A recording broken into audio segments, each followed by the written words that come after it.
Princess Avenger. Written by Bernadette Rowley. Narrated by Bernadette Rowley. Chapter 1. Pain dragged Alecia Zialni of Brightcastle back to awareness. Her face throbbed, and hard stones gouged her shoulders. Cobblestones? And my bow is digging into my spine.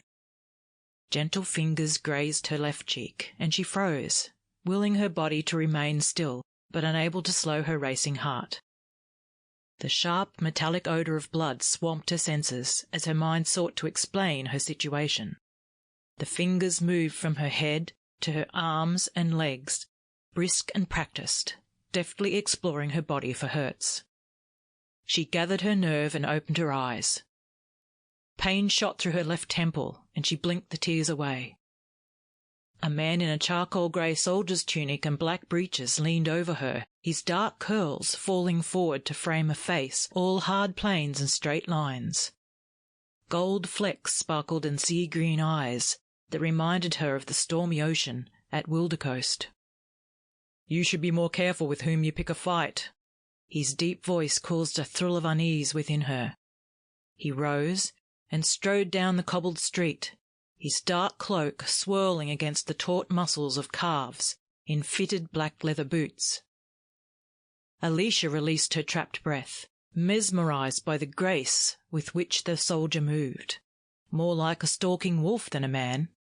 Where is he going? And then she saw the body of the burly redhead, the handle of a knife sprouting from his chest, the crude tattoo of a serpent and dagger on his forearm.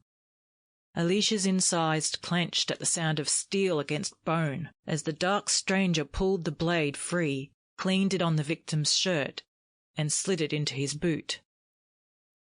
She glimpsed a ridged scar on the back of her rescuer's left hand as he returned to her side. Alecia raised tentative fingers to her cheek, and pain throbbed through her skull in response. What has happened? Jumbled images crowded her mind, but she sorted through them and remembered the inn and the mercenary. I attacked that man in the street, and now he's dead.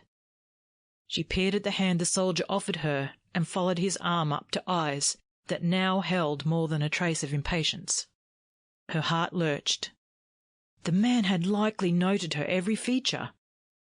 She touched her head and sent a quick prayer of thanks to the goddess. At least her hood still hid her long blonde hair. If only he didn't look too closely at the clothes she wore, perhaps her secret was safe. Sample complete. Ready to continue?